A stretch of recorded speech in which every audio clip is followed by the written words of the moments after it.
எப்பிராயிம் கோத்திரத்திற்கு தேவாலயத்துக்குள்ள என்ன வேலை?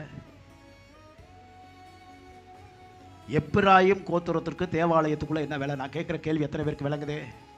தேவாலயத்துக்குள்ள வேலை செய்யணும்னா யாரெல்லாம் இருக்கணும்? ஆனா இங்க என்ன சொல்லப்பட்டிருக்கிறது? என்னது எப்பிராயிம் கோத்திரத்துக்கு என்ன சொல்லப்பட்டிருக்குது?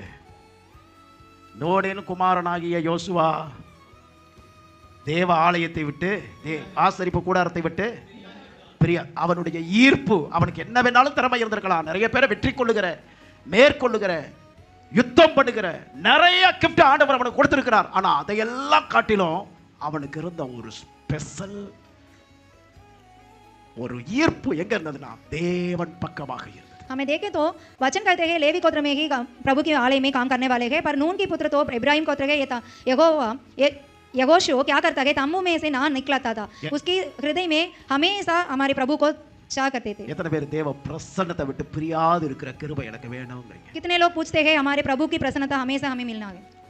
நான் கேட்குற கேள்விக்கு நீங்க ஏதோ பதில் சொல்லணுங்கிறதுக்காக நான் கேட்கல, உணர்வு பூர்வமாக அந்த கேள்வியை கேட்குறேன். எத்தனை பேர் நான் தேவ பிரசன்னத்தை விட்டு பிரியாது இருக்கிற அந்த கிருபை எனக்கு வேணும்ங்கறீங்க? कितने लोग पूछते हैं हमेशा हमारे प्रभु की प्रसन्नता से हम ना निकलना चाहते हैं? முதல்ல அப்படி நீங்க நினைச்சீங்கன்னா ஃபர்ஸ்ட் நீங்க செய்ய வேண்டிய ஒரு காரியம், तो आप सोचते हैं पहला कार्य क्या करना है? முதல்ல நாம செய்ய வேண்டிய காரியம் தேவ சமூகத்தை விட்டு பிரியாது இருக்கிற கிருபையை தேவனுடைய சமூகத்துல கேட்டு வாங்க. हमें पूछना है प्रभु के पास हमेशा हमारे प्रभु की आलय से ना निकलना है. நான் கடந்த வாரத்திலே சொல்லணும்னு நினைச்ச ஒரு காரியத்தை உங்ககிட்ட நான் சொல்றேன். அன்னைக்கு நான் மறந்துட்டேன்னு நினைக்கிறேன்.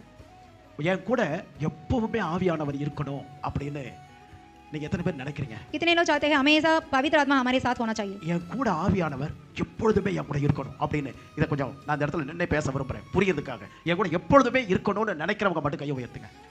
உங்க கைக்குள்ள போடாதீங்க. என் கூட எப்பொழுதுமே ஆவியானவர் இருக்கணும்னு சொல்றவங்க ரெண்டு காரியத்தை செய்யுங்க. ஒண்ணு, தேவனுடைய சமூகத்திலே தினந்தோறும் ஜெபிக்கிறத விட்டுறாதீங்க. दो कार्य करना है, हमेशा पवित्र आत्मा आपके साथ होना चाहिए. तो दो कार्य करना है. पहला है रोज हमें सवेरा प्रार्थना करने हैं. ரெண்டாவது முக்கியமான காரியம், இன்னைக்கு சபையும் சபை மக்களும் கிறிஸ்தவர்களும் இழந்து போயிருக்கிற ஒரு விஷயம் என்னன்னு கேட்டீங்கன்னா, உங்க ஹார்ட்ல பரிசுத்த ஆவியானவர் எப்படிப்பட்டவர் தெரியுமா? அவர் எப்படிப்பட்டவர்னா பரிசுத்தத்திற்கு ஏதுவான நினைவுகளை மட்டுமே விரும்புகிறவர். அவர் நீதியுள்ளவர், உண்மையுள்ளவர்.